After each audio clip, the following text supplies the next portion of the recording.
चिंटू जी, एक और बात के लिए आपको मैं बधाई देना चाहता हूँ कि कांस फिल्म फेस्टिवल में भी आपकी फिल्म गई थी। हाँ जरा उसके बारे में, कौन सी फिल्म थी, कैसे हुई, जरा बताएं हमें उसके बारे में। हाँ, ये भोजपुरी की पहली फिल्म है जो कैंस फिल्म फेस्टिवल फ्रांस की धरती पर गई थी।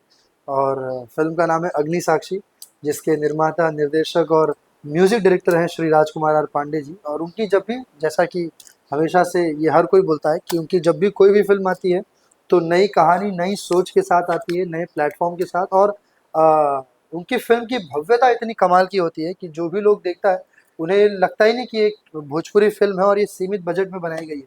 और उनकी फिल्मों के खैर बजट तो सीमित कभी होते ही नहीं है, क्योंकि वो जब भी कोई भी फिल्म का निर्माण करते हैं वो कभी किसी फिल्म का बजट लेकर चलते ही नहीं। अब मैंने देखा है कि वो फिल्म को बस शुरू करते हैं, वो ख़त्म अपने आप, जिस भी बजट पे जाकर रुकना है वो अपने आप जाके रुकेगा। उसका कोई मापदंड पहले नहीं होता कि इसी बजट में हमको फिल्म को बनाना है। और इसीलिए शायद उनकी फिल्में इतनी चलती भी है और लोगों को बहुत मज़ा भी आता है इतने सारे कलाकारों को एक साथ देखते हुए। और अग्नि साक्षी जब वहाँ पहली भोजपुरी फिल्म जो कांस में स्क्रीन हुई, और मैं पहला भोजपुरी का एक्टर जो रेड कारपेट पर मैं वहाँ पर चला हूँ, और वो जो फीलिंग, वो जो एहसास था भाई, वो बहुत कमाल का था। वो एक अद्भुत एहसास था कि जहाँ आप 160 से भी ज़्यादा देश के लोगों के बीच, 160 से ज़्यादा देशों से फिल्में आई हुई हैं वहाँ पर। और जिन हीरोज़ को, जिन एक्टर्स को हम बचपन से, हॉलीवुड के इंग्लिश फिल्मों के हीरोज़ को हम जिनको बचपन से देखते आए हैं, Chris Hemsworth, Nicolas Cage, Selena Gomez, हम जैसे इन बड़े बड़े नाम को, हम बड़े बड़े एक्टर्स को, हम हीरोज़ को हम बड़ी बड़ी फिल्मों में हम बचपन से देखते आए हैं। तो फिर जब उनके साथ आप उस रेड कारपेट को शेयर कर रहे हो, उसके साथ, उनके साथ आप बैठे हो, तो आपको लगता है कि अरे यार, ये मेरे लिए कोई जादू या चमत्कार से कम नहीं है, मेरे लिए वरदान से कम नहीं है। और इसका श्रेय हमारे पूरे, मेरे भगवान स्वरूपी जनता को जाता है, जिनके प्यार और आशीर्वाद से मैं यहाँ तक पहुँचा, कांच तक अपनी फिल्म को ले गया। और साथ साथ अग्नि साक्षी से जुड़े हुए सारे टीम टेक्नीशियन को बहुत बहुत धन्यवाद, जिन्होंने इतनी मेहनत की। मेरी को एक्ट्रेस उसमें अक्षरा सिंह जी बहुत मेहनती, उसमें उन्होंने काफ़ी मेहनत किया। तनुश्री चैटर्जी, सब ने बहुत मेहनत किया उस फिल्म में। तो सबका योगदान रहा उतना ही। और जब मैं उस रेड कारपेट पर उतरा तो मेरे साथ वो मेरा ही कदम नहीं था, मेरे पूरे भोजपुरी इंडस्ट्री का कदम था वो, मेरे पूरे अग्नि साक्षी की टीम का वो कदम था जब मैंने पहला कदम उस रेड कारपेट पर रखा। सो बहुत बहुत धन्यवाद। और आप सबसे यही आशीर्वाद चाहे कि और भी आगे बढ़ी जाए हमनी के। अब हुई कड़ी में नागिन 2 का निर्माण हुआ है। बहुत जल्द, बहुत ही भव्य पैमाने पर ये फिल्म आप सबके बीच आने वाली है। इस फिल्म में वीएफएक्स का खर्चा बहुत ज़्यादा है। नागिन मतलब 2 में। नागिन 2 में बहुत ज़्यादा है। मतलब किस, हमारे भोजपुरी में हम सब जितने भी हीरोज़ हैं, उन सब जो जितना भी पैसा लेता है, उनसे भी ज़्यादा पैसा इसके फिल्म के वीएफएक्स में लग रहा है, क्या सिर्फ बात। सिर्फ वीएफएक्स में लग रहा है। तो वाकई में ये अच्छा कुछ आउटपुट आए, मैं चाहता हूँ, और लोगों को मज़ा आए। और फुल ऑन जंगल एडवेंचर है। कांस की हम बात कर रहे थे, ऑस्कर पे भी थोड़ा चल लेते हैं। उदित हाँ। नारायण जी की एक फिल्म थी जिसमें हीरो थे रवि किशन जी, कब हुई गवनवा हमार। अच्छा। उस फिल्म को नॉमिनेशन के लिए सिर्फ भेजा गया था और बहुत बड़ी पब्लिसिटी मिली थी उदित जी को। रवि जी बहुत खुश थे उससे, पूरी बधाइयाँ हिंदुस्तान से आ रही थी कि भाई उसमें नॉमिनेट होना भी बहुत बड़ी बात है। बिल्कुल। अभी आपकी पिक्चर वहाँ पर स्क्रीनिंग किया गया तो जी। बहुत बड़ी बात थी। भोजपुरी के और भी कई हीरो हैं जिसकी फिल्में आज तक ना ऑस्कर में गई है ना कांस में गई है। आपने जैसे कि पहली पिक्चर मनोज जी के साथ किया था, देवरा, भइल दीवाना। भइल दीवाना। तो मनोज जी के साथ जो एक्सपीरियंस था उस टाइम का कुछ बताना चाहेंगे? उस वक्त आप बहुत छोटे थे लेकिन बड़े हो हाँ, चुके थे। इतना भी छोटा नहीं हाँ। था। लेकिन उसके बाद अभी लगता है कि 100 फिल्में कर चुके होंगे। हाँ, शायद गिना नहीं, बट हो सकता है। हम मनोज जी तिवारी की इसलिए हम चर्चा करना चाहते हैं कि ससुराल वाला पैसा वाली उनकी पहली भोजपुरी की फिल्म थी। जी। थोड़ा सा यहाँ से इंटरव्यू को मोड़ते हैं, थोड़ा सा और आगे खींचता हूँ मैं।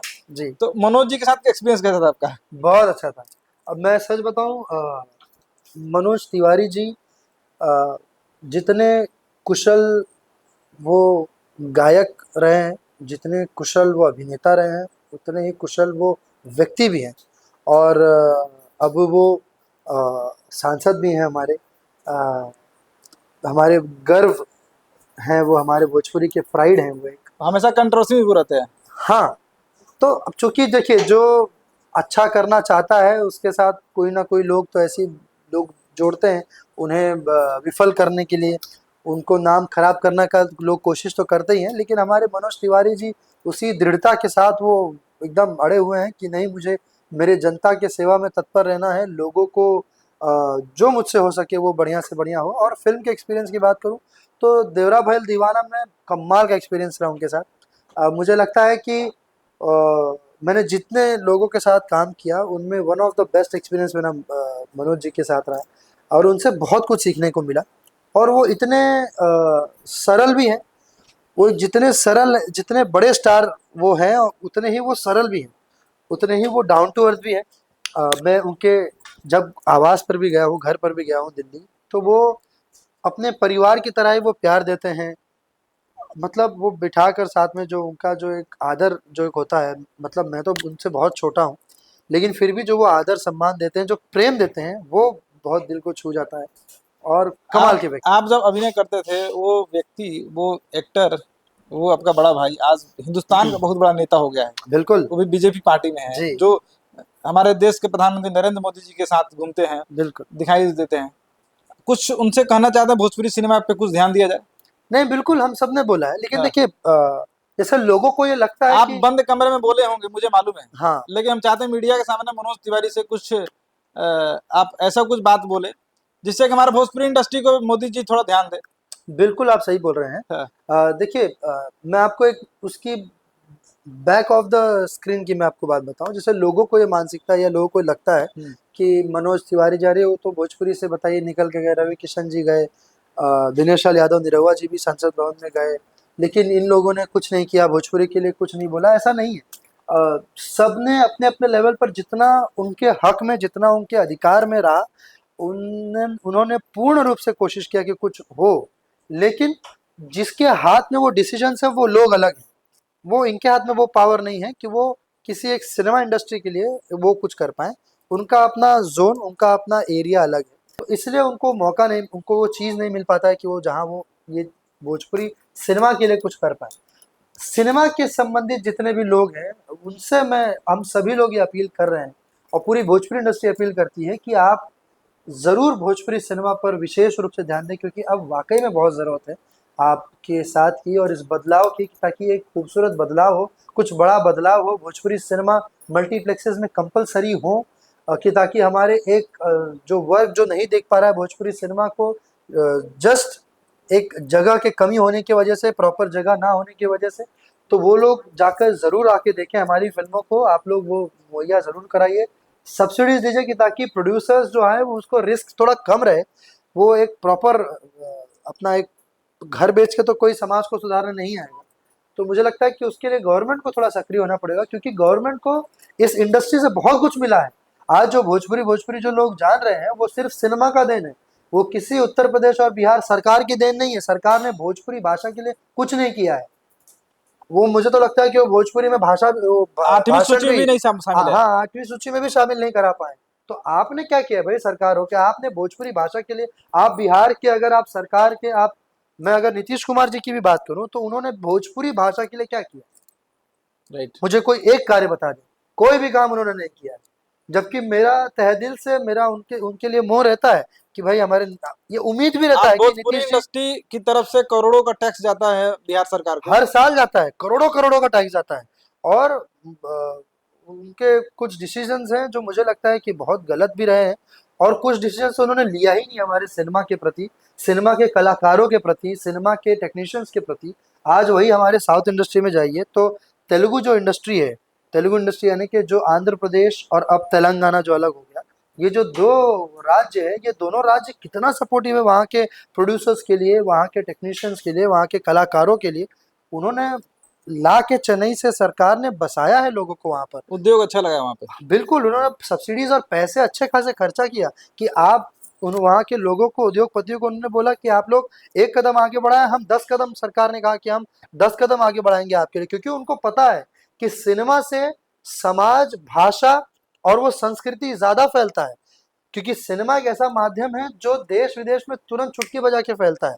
आप आप सिर्फ अपनी बातें, अगर आप बिहार के मुख्यमंत्री हैं या बिहार से संबंधित कोई भी मंत्री हैं, तो आपकी आवाज़ सिर्फ बिहार की जनता सुनेगी, आपकी आवाज़ उत्तर प्रदेश की जनता भी नहीं सुनेगी। ना, और यहाँ की हिंदुस्तान का कोई और राज्य का कोई भी व्यक्ति, उसको कोई लेना ही देना नहीं है आपके बात से। जब हम लोग आवाज उठाते हैं तो बिहार सरकार हो चाहे उत्तर प्रदेश सरकार हो, योगी जी और नीतीश कुमार दोनों से आपसे क्वेश्चन है हम्म।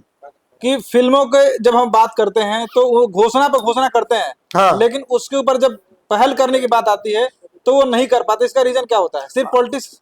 अब मैं वही बात भाई, मैं मुझे भी कई बार ये बड़ा मैं सोचता हूँ कि ऐसा क्यों। जैसा कि अभी जो सब्सिडी अभी हाल ही में सबको मिला है, वो 4 साल बाद मिला है, जबकि ये प्रावधान था ही नहीं। प्रावधान तो आपने जो सरकार ने जो बनाया था वो किस हिसाब से भैया हर साल दिया जाएगा, यही था ना। लेकिन हर साल क्या, मेरा सिनेमा रिलीज हो मुझे पैसा मिलना चाहिए। पैसा मिलना चाहिए। हाँ। एक्चुअली बात तो सही में, बात तो ये है कि जब पिक्चर रिलीज हो, आपके फिल्म रिलीज के जितने भी समय के बाद, लेकिन उसी उसी हाल फिलहाल में ही, जल्दी में ही मिल जाना आज चाहिए। स्थिति ये है चिंटू जी कि मुंबई में जितनी भोजपुरी पिक्चरें शूटिंग होती थी सिर्फ उत्तर प्रदेश में शूटिंग चल रही है। बिल्कुल इसी वजह से। और उत्तर प्रदेश में आज कितनी रोजगार है, कितने लोग वहां पे, जितने भी वहां के कलाकार थे, या जितने भी वहां के टेक्नीशियंस थे, या जितने भी लोग जिनके पास वहां पे कोई काम नहीं था, जो बेरोजगार थे, जिनके पास कोई काम था ही नहीं बिल्कुल, वो भी अब शूटिंग होता है तो शूटिंग में वो कई सारे टेक्नीशियंस ऐसे हम वहां पे बुला लेते हैं ताकि वहां के लोगों को रोजगार मिले। हम जो अपना पैसा, जो प्रोड्यूसर पैसा लेकर आता है, वो किसी बाहरी को देने से अच्छा भाई हमारे वहाँ यूपी के, बिहार के लोगों को दिया जाए, कि ताकि पैसा हमारे हमारे लोगों के बीच में रहे। राइट। तो ये सोच लेकर हम जाते हैं। लेकिन जब सरकार की तरफ से ये सोच, जब नहीं, उन्हें जब ऐसा लगता है कि नहीं नहीं, अब 4 साल से उन्होंने कोई सब्सिडी नहीं दिया, तो जब इस सोच को अगर सरकार सपोर्ट नहीं करेगी कि हमारे लोगों को रोजगार मिलना चाहिए, हमारे लोगों को, तो मुझे लगता है कि फिर ये ग्राउंड लेवल पर थोड़ा सा प्रॉब्लम तो है। जैसे हम वाहवाही तो करते हैं कि नहीं नहीं, हाँ बिल्कुल योगी सरकार, मैं खुद भी बहुत वाहवाही करता हूँ, मैं खुद भी बहुत बड़ा फॉलोअर हूँ, लेकिन मैं फॉलो करता हूँ, मुझे लगता है कि जो आम जनता है ना, अगर उसके आपने किसी भी प्रॉब्लम का सोल्यूशन नहीं किया, हमको भाई फलना ढिमका, तुरम खान, फलना ढिमका से कोई हमको मतलब नहीं। हमको मतलब है हमारे हमारे घर में अनाज क्या आ रहा है, हमारे घर में 2 रोटी अगर हम ढंग से खा पा रहे हैं कि नहीं खा पा रहे हैं। और अब हम बात करते हैं एंटरटेनमेंट की, तो एंटरटेनमेंट तो सबसे आखिरी में लोग देखते हैं, अपने राइट। काम धंधा घर परिवार के बाद एंटरटेनमेंट को लोग मान्यता देता है। तो हमारे यहाँ अभी भोजपुरी को ये बढ़ोतरी या बढ़ाने का जिम्मा सिर्फ जरूरी है क्या कि सिर्फ भोजपुरी सिनेमा के लोगों का है? क्या बिहार और उत्तर प्रदेश सरकार की नहीं है? ये आपका भी जिम्मेदारी है कि आप हमारा साथ दें और भोजपुरी सिनेमा को और आगे बढ़ाएं। क्योंकि मैं फिर से वही बात बोल रहा हूँ कि भोजपुरी सिनेमा बढ़ेगा तो भोजपुरी भाषा और भोजपुरी संस्कृति का विस्तार होगा। थोड़ा गोरखपुर चले? बिल्कुल ट्रेन चलिए। ट्रेन से चलना है कि फ्लाइट से? बस तो पैदल चलना पड़ेगा। हाँ। महानायक रवि किशन जी जो जी। आज के डेट में गोरखपुर में अपना अच्छा अभिनय के साथ साथ वहाँ के जो पॉलिटिक्स की जो बागडोर संभाले हुए हैं, बिल्कुल। पहली फिल्म कौन सी थी उनके साथ, कैसा लगा आपको उनके? हाँ, उनके साथ मेरी पहली फिल्म थी देवरा बड़ा सतावेला, कमाल की फिल्म। हमने बहुत सताया बाकी औरतों। हाँ। नहीं, उसमें रानी चटर्जी, सॉरी, रानी चटर्जी का। रानी चटर्जी जी और मोनालिसा जी। अच्छा। और लेकिन बहुत मज़ा आया था उस फिल्म में। और जितना हम लोग को मज़ा आया था, हाँ। उससे ज़्यादा ऑडियंसेस को मज़ा आया उस फिल्म को देखकर, तभी वो फिल्म सिल्वर जुबली हुई। लगातार वो 30-32 सप्ताह चली सिनेमा हॉल में। बहुत मज़ेदार फिल्म। और रवि जी से तो बहुत कुछ सीखने को मिलता है। वो इतने कमाल के डैशिंग पर्सनालिटी हैं, और उनका एक अपना एक ऑरा है कि जब वो आते हैं तो बाबू वो एकदम हर हर महादेव, एकदम तो माहौल वो बनाते हैं। तो साथ में भौजाई थी हाँ, रानी चटर्जी, रानी जी। तो उनके बारे में कुछ कहेंगे? रानी जी तो बेमिसाल अदाकारा, बेमिसाल एक्ट्रेस। एक ही एक्ट्रेस है जो भोजपुरी में राज करे, रानी। हाँ। और वो वाकई में सबके दिलों की रानी थी, मेरे भी दिलों की रानी है कि है। थी? है कि थी? हैं। है पक्का? हैं। रानी है सब। अभी थी? मैं उनको खुद भी बोलता हूँ। और वो अभी भी सबके दिलों पर राज करती है। और मुझे लगता है कि वो एक बेमिसाल एक्ट्रेस हैं। भोजपुरी में उन जैसा एक्ट्रेस दूसरा कोई नहीं। सब अपने अपने जोन में बहुत बेहतरीन है, लेकिन रानी जी का एक अपना, एक अदाकारी का एक अपना, एक कमाल का एक अलग दायरा है। अलग दायरा रहा है। और उन्होंने जो अभिनय का एक जो उन्होंने जो लकीर खींचा है, वाकई में वो बहुत कमाल का उन्होंने खींचा। और मोनालिसा? मोना जी तो हम सबकी क्रश रही हैं। मोनालाल। हम सबकी क्रश रही हैं। बचपन में जब लोगों को कुछ पता नहीं होता तब भी हम लोग उनसे एकदम मोना जी ऐसा करते करते थे। क्या बात। तो मोना जी तो सबकी अच्छा, क्रश है। गोरखपुर से नजदीक आजमगढ़ पड़ता है, हाँ। तो वहाँ कैसे चलना पसंद करेंगे? बैलगाड़ी मंगाओ? वहाँ तो आप जैसे भी चले, चले? जैसे भी चल सकते। दिनेश लाल यादव निरहुआ, हम्म। निरहुआ सटल रहे। आपकी पिक्चर पहली कौन सी थी? मेरी पहली ही पिक्चर उन्हीं के साथ थी। मैंने पहली जो पिक्चर कैमरा फेस किया, दीवाना। दीवाना। मैं चाइल्ड आर्टिस्ट था उसमें बतौर बाल कलाकार, और दिनेश जी उसमें हीरो थे हमारे सुपरस्टार। और बहुत उनसे उनसे भी बहुत कुछ सीखा। दीवाना में मुझे याद है कि जब भी कोई सीन होता था तो दिनेश जी बोलते थे कि अरे चिंटू बाबू से कराइए, चिंटू बाबू से बहुत अच्छा लगेगा। तो बहुत मज़ा आता रहा है उनके साथ काम करना, रवि जी के साथ, मनोज जी के साथ। ये वाकई में पूरे स्तंभ है हमारे भोजपुरी के। इंडस्ट्री बोलती है दिनेश लाल यादव से सुलझा हुआ आदमी भी नहीं है, आपको क्या कहना है? बिल्कुल। हाँ, नहीं देखिए, सुलझे हुए सारे हैं। हाँ। मतलब दिनेश जी में गंभीरता काफ़ी है, मनोज जी में काफ़ी है। मनोज जी से भी बहुत कुछ आप अ, मतलब आप सीख सकते हैं कि, और एक्चुअली मनोज जी ने सिखाया कि हीरोज़ को कैसे होना चाहिए। और दिनेश जी ने वो तहज़ीब सिखाई कि भाई आपको कैसे लोगों को रहना चाहिए, हीरोज़ को। और मुझे लगता है कि उस कड़ी में आते हुए मैंने एक चीज़ को उसी में सबसे कुछ ना कुछ सीख के, सबके उनके रस लेकर, मैं एक एक अपना एक सोच लेकर सबके सबके आशीर्वाद के साथ जो आया हूँ। तो जितने भी लोग नए आ रहे हैं या जितने भी लोग नए आए, उनको सीखना चाहिए सबसे। और मैं और एक बात बताऊँ कि जितने भी नए लोग आ रहे हैं ना, वो मुझे लगता है कि वो पॉजिटिव चीज़ों से ज़्यादा नेगेटिव ज़्यादा सीख रहे हैं लोगों से। कि अरे अब हई करत आ रहे हैं, तब हाउ हीरोइन के पटावत आ रहे हैं, तो हम ये करी। अब हई उनके बुरा भला बोल के उस स्टार बन गए, तो हम ये करी।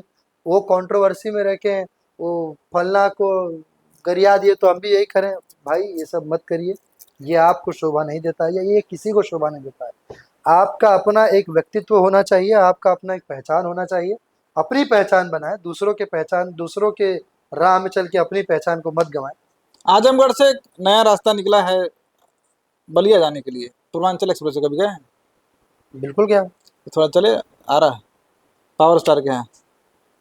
क्या कहेंगे पावर स्टार के ये बारे आप में? सबका नाम ले लेके क्यों आज मुझसे पूछ रहे पावर स्टार पवन सिंह के बारे में कुछ कहेंगे? हैं? अरे वो तो जमेफुल आदमी, जय फुल। मजेदार। हम नक्शा पे घूम रहे हैं ना। अच्छा। तो तो मेरी उनकी फिल्म जितनी भी आई है सारी ब्लॉकबस्टर रही है। चाहे वो फर्स्ट ट्रक ड्राइवर हो, फर्स्ट मूवी। देवरा बड़ा सतावेला। मेरी और उनकी देवरा बड़ा सतावेला, क्योंकि मेरी, मैं, पवन जी और रवि किशन जी, हम तीनों लोग एक फिल्म में पहली बार थे। बहुत मज़ेदार व्यक्ति हैं वो, उनके साथ रहना बहुत फन होता है। और वो हँसाते रहेंगे, और उनका अपना एक ऑरा है, उनका अपना एक मज़ा है। और बेसिकली वो दिल से बच्चे हैं। उनको जो लोग समझ जाएँ, जो लोग जानते हैं ना, वो बस दिल से बच्चे हैं। बहुत कई बार बहुत क्यूट हैं। कई बार वो क्या बोल देंगे उनको खुद को नहीं पता होता है। वो बोलने के बाद फिर बाद में सोचते हैं कि का हो हम ही कदे नहीं कहा। जा निकल गया, जाए ना जो उनका बोलने निकल। डायलॉग है मूड बनने के बाद, हाँ, मूड बनने के ऊपर काम करते हैं। हाँ, मूड बनने में टाइम हाँ, लगता टाइम लगता है। है। आपके साथ कुछ ऐसा अनुभव याद है पुराना वाला? नहीं, के ऐसा कुछ नहीं। मुझे लगता है कि जब हम, मतलब जब तक हमने साथ में काम किया है, तब तक ऐसा तो कुछ नहीं रहा है। वो समय पे उनका, हमेशा वो समय पे आते रहे हैं, अपना काम करते रहे हैं, और बहुत मेहनत किया उन्होंने। हमने देखा उनको काफ़ी मेहनत करते हुए। अब जब लोग, मैं तो अब काफ़ी दिन हो गया हमने साथ में काम नहीं किया। लेकिन कोई बढ़िया स्क्रिप्ट हो तो हम लोग ज़रूर करेंगे। पवन जी भी ये बात बोलते हैं कि कोई बढ़िया स्क्रिप्ट हो तो हम लोग वापस किया जाएगा भाई, किया जाए कुछ बढ़िया। पवन जी नेता बन चुके हैं, हाँ, नेता बन चुके हैं। हाँ, बिल्कुल वो डिज़र्व भी करते हैं। हाँ। और वो मुझे अब पूरा उम्मीद है कि अब की बार वो जीत कर आएँगे। वो भी संसद भवन में हमारे पवन जी जाकर अपना झंडा लहराएँगे। ये मुझे पूरा विश्वास है, उम्मीद नहीं अब विश्वास है कि अब वो पक्का वो जीत के आएँगे। कोई गाना याद है पवन जी का? बहुत सारे गाने याद हैं। एक लाइन सुनाई जरा। पवन जी का हाल ही में एक जो मुझे जो लगता है कि, स्त्री थ्री टू। नहीं, स्त्री टू का तो गाना है ही है, बट एक जो गाना मुझे बहुत उनका प्यारा लगता है, हाँ। एक फ़िल्म था देवरा बड़ा सतावेला। उसमें एक गाना उन्होंने गाया था कि भौजी हमसे हंस बोले बतियावे के पड़ी, वाह। दिल देवरो संगे तोहरा लगावे के पड़ी। तो पवन जी का खैर जो भी गाना हो, कितना प्यार था देखिए देवर और वो भौजाई में। वो व्यक्ति, उनके कंठ में, ये बात बहुत फैक्ट है कि उनके कंठ में सरस्वती माँ विराजती हैं, और वो जो भी गाना गा दें, जैसा भी गाना गा दें, वो गाना अच्छा ही लगता है। हाल फिलहाल में कोई उनका इंटरव्यू देखा आपने? नहीं देख पाया। कुछ मतलब कुछ उन्होंने बोला, कुछ मसाला? मैं मसाला की बात नहीं करूंगा, मैं अच्छा। पूछ रहा हूँ कुछ आपने सुना उनके बारे में, कुछ बताना चाहेंगे पवन जी के बारे स्पेशल कुछ बातें? मैं नहीं देख पाया हूँ तो मुझे आइडिया नहीं है सच में। है आप बताइए। नहीं, फिर आगे चलते हैं। नहीं नहीं, बताइए बताइए, अगर कोई पॉइंट आपको लगता है तो। नहीं, कोई पॉइंट नहीं लगता है, हर आदमी कुछ ना कुछ स्पेशल बताना चाहता है, मैं वो पूछ रहा हूँ कुछ, अच्छा। अगर पवन जी के बारे में कुछ बोलना चाहते हैं स्पेशल तो। नहीं, स्पेशल तो मैं उनको बोल दिया कि हाँ। वो वरदानित व्यक्ति हैं वो। हाँ। उनको वरदान मिला हुआ है और वो अपना मस्त मौला आदमी है। पवन भैया सुन रहे हैं ना, आप वरदानी आदमी है, वरदान हमेशा कायम बिल्कुल। रहेगा, और पावर कायम रहेगा हमेशा। हाँ, थोड़ा थोड़ा पावर इनको दीजिए, जल्दी से इनकी शादी हो जाए। ना ना, वो वाला पावर हमको मत दीजिए। आरा से आगे बढ़ते हैं, थोड़ा पटना आगे से बीच में कोइलवर पड़ता है, अच्छा। कोइलवर से लेफ्ट मारते हैं, थोड़ा आगे जाके छपरा पड़ता है। अच्छा। अब बात करते हैं खेसारी लाल यादव, कोई फिल्म की आपने उनके साथ? मैंने एक फिल्म में गेस्ट अपीयरेंस किया है, क्या नाम है फिल्म का? नागिन। नागिन। फिर हाँ। से इसलिए नागिन लेके आ रहे हैं आप? नहीं, नागिन टू चूंकि वो कॉन्सेप्ट अभी बहुत अच्छा पप्पा के दिमाग में आया। हम्म। और चूंकि वो पप्पा की ही फिल्म थी, उन्होंने ही प्रोड्यूस की थी, डायरेक्ट की थी। और मैं आपको एक बात और बताऊं कि नागिन उनके जीवन की सबसे बड़ी हिट फिल्म है। और तो अब इस उन्होंने एक अभी सांप का एक कॉन्सेप्ट बहुत अच्छा आया पप्पा के दिमाग में, तो उन्होंने बोला कि चलो अब नागिन टू बनाया जाए। क्योंकि और भी टाइटल से, बट नागिन से अच्छा टाइटल तो मुझे लगता नहीं कि कोई भी होगा सांप से संबंधित। और वो जो कॉन्सेप्ट है वो उसके लिए नागिन ही परफेक्ट है। तो क्या लगता है गेस्ट अपीयरेंस इस फिल्म में खेसारी लाल होंगे? नहीं नहीं, ज़रूरत नहीं है हमको। क्योंकि फिल्म बहुत अपने आप में बहुत कमाल की है। और इसकी बहुत अपनी कहानी जो है वो बहुत तगड़ी है, वो बहुत कमाल की है। तो मुझे लगता है कि उसमें अगर मैं भी हूँ ना हीरो, अगर मेरी जगह भी कोई और हो तो भी वो फिल्म बहुत अच्छी, बहुत बड़ी हिट होगी। वो ऐसा ज़रूरी नहीं कि मैं हूँ या वही हो या कोई भी हो। फिल्म कभी कई बार, जैसे अभी आप सबसे बड़ा, अभी बॉलीवुड में सबसे बड़ा उदाहरण स्त्री टू। स्त्री टू। उससे बड़ा उदाहरण कौन है? उसमें कौन सा बहुत बड़ा स्टार है? श्रद्धा कपूर जी का अपना एक ऑब्वियसली एक फैन फॉलोइंग है। वैसा नहीं है, लोग बोल रहे हैं कि कौन सा बहुत बड़ा स्टार, बट श्रद्धा कपूर जी का एक अपना एक बहुत बड़ा फैन फॉलोइंग है। राजकुमार राव जी इतने कमाल के एक्टर हैं, लेकिन इन सब से ऊपर उस फिल्म का कॉन्सेप्ट और वो फिल्म ही इतनी ह्यूमरस है ना कि लोग उसमें कोई भी हीरो या कोई भी हीरोइन लोग जाके देखेंगे, क्योंकि वो फिल्म की अपनी एक मजा है। तो उसी तरह से नागिन का एक अपना एक मजा है। और ये जो नागिन टू है स्पेशली, इसका तो वाकई में इसमें तो मुझे लगता है कि हम लोग सौभाग्यशाली हैं, जितने भी एक्टर्स हैं उसमें, चाहे मैं हूँ, चाहे आम्रपाली जी हो, चाहे उसमें हमारी नीलम गिरी है, नीलम गिरी जी हैं, संजय पांडे जी हैं, दया शंकर पांडे जी हैं, जो जिन्होंने काफ़ी बॉलीवुड की फिल्में की है, शो भी किया है महिमा शनिदेव नाम का। तो ये जितने भी लोग हैं ना, बहुत तो सारे इसको कलाकार हैं। बॉलीवुड फिल्म क्यों नहीं बनाते फिर? नहीं, बॉलीवुड हमको बनाना नहीं, हमको बनाना है भोजपुरी। अच्छा। कि ताकि बॉलीवुड के लोग भी हमारे भोजपुरी से जुड़ें। ये हमारे भोजपुरी के ये हमारी मान्यता है, ये हम मानते हैं कि हमारे भाषा, हमारी संस्कृति बाहर तक फैले। और वो लोग भोजपुरी में काम करना चाहें, वो लोग भोजपुरी की तरह अपनाएं। पवन और खेसारी दोनों कंप्रोमाइज कर लिए हैं, ऐसा मार्केट में कॉम्प्रोमाइज कर न्यूज लिए? आ गया है। क्या बात कर और रहे हैं? हैं? चीजें दोनों साथ में खड़े हैं। अच्छा। चिंटू पांडे और खेसारी लाल कोई भविष्य में कोई पिक्चर करेंगे? हाँ, अच्छा होगा तो काहे नहीं करेंगे, बिल्कुल करेंगे। कॉन्सेप्ट अच्छा हो, कॉन्सेप्ट अच्छा है। बिल्कुल किया जाएगा। चलिए आगे चलते हैं, स्त्री टू की बात हो रही है, पंकज भैया का छोड़ दे हो ही नहीं सकता। हाँ। पंकज त्रिपाठी जी के बारे में क्या राय है आपकी? पंकज त्रिपाठी जी, यही मतलब छपरा के बगल में ये सिवान। सिवान, बिल्कुल। और वो पंकज त्रिपाठी जी आज ईश्वर की कृपा से और उनके अपने अभिनय के बदौलत आज जो जिस मुकाम पर है, बस मैं यही कहना चाहूँगा कि वो और आगे बढ़ते रहें। ईश्वर उन्हें और बड़े पायदान दें और बड़ी जगह दें, कि ताकि आज तो वैसे देश विदेश में हर जगह उनको लोग इतना प्रेम कर रहे हैं, इतना प्यार कर रहे हैं, लोग जान रहे हैं। और वो जिस फिल्म में होते हैं उनको उनका एक अपना स्पेशल छाप वो छोड़ कर जाते हैं, चाहे जो भी एक्टर्स बाकी भी उस फिल्म में हो। लेकिन पंकज त्रिपाठी जी जब पर्दे पर आते हैं तो, और मैं एक बात बताऊं कि हम लोग के लिए उन एक बहुत अलग इमोशन है मेरे लिए। मैंने बचपन में उनको देखा है मेरे सामने, हम लोग पड़ोसी रहे हैं, तो मैंने उनको देखा है बचपन में, और मेरे लिए बहुत इमोशन एक भाव अलग है उनके लिए। जब जब मैं उनको पर्दे पर देखता हूँ तो लगता है कि यार ये मेरे परिवार का एक व्यक्ति वहाँ पर आज देखो, आज छाए हुए हैं। आज पूरे बॉलीवुड सिनेमा जगत में आज वो अपना गर्दा उड़ाए हुए हैं, झंडा गाड़े हुए हैं।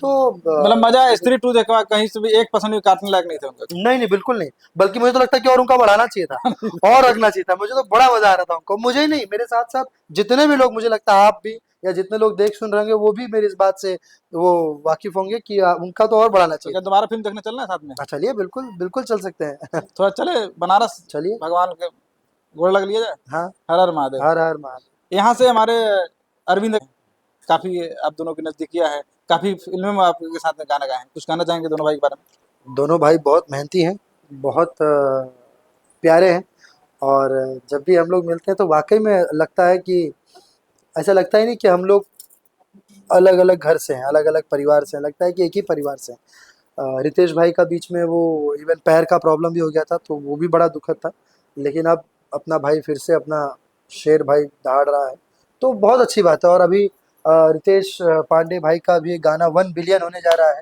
बहुत जल्दी से हो, ये हमारे भोजपुरी के लिए बहुत गर्व की बात है। हेलो कौन, और अरविंद अकेला कल्लू भाई हमारे वो अलग छाए हुए हैं अपने म्यूजिक वीडियोस में, एल्बम्स में। बस यही है कि सब लोग अपना काम मेहनत से करते रहें, और दर्शकों का प्यार, हमारे जनता जनार्दन का प्यार, जो भी आपको पसंद आए, जिसकी भी आप फिल्म देखना चाहें, आपको जो भी हीरो पसंद है आप देखें, लेकिन सिनेमा हॉल में जाकर देखें, और अपना अपना प्यार सब पर बनाए रखें। सब हमारे भोजपुरी माँ के लाल हैं, सब भोजपुरी माँ के बेटे हैं, आपस में सब प्यार मोहब्बत सब चलता रहता है। और जहाँ तक की बात की आपने खेसारी भाई की भी, तो देखो खेसारी भाई भी कई बार वो व्यक्ति ऊट पटांग बोल जाते हैं, क्योंकि मुझे ऐसा लगता है कि वो व्यक्ति जानबूझ के वो चीज़ करते हैं कि ताकि कंट्रोवर्सी क्रिएट हो, वो थोड़ा सर्चिंग में रहें, लोग उनकी बात करते रहें, बस यही है। और बाकी ऐसा कुछ है नहीं, जैसा बाहर बहुत ज़्यादा चीज़ को दिखाया जाता है ऐसा कुछ है नहीं।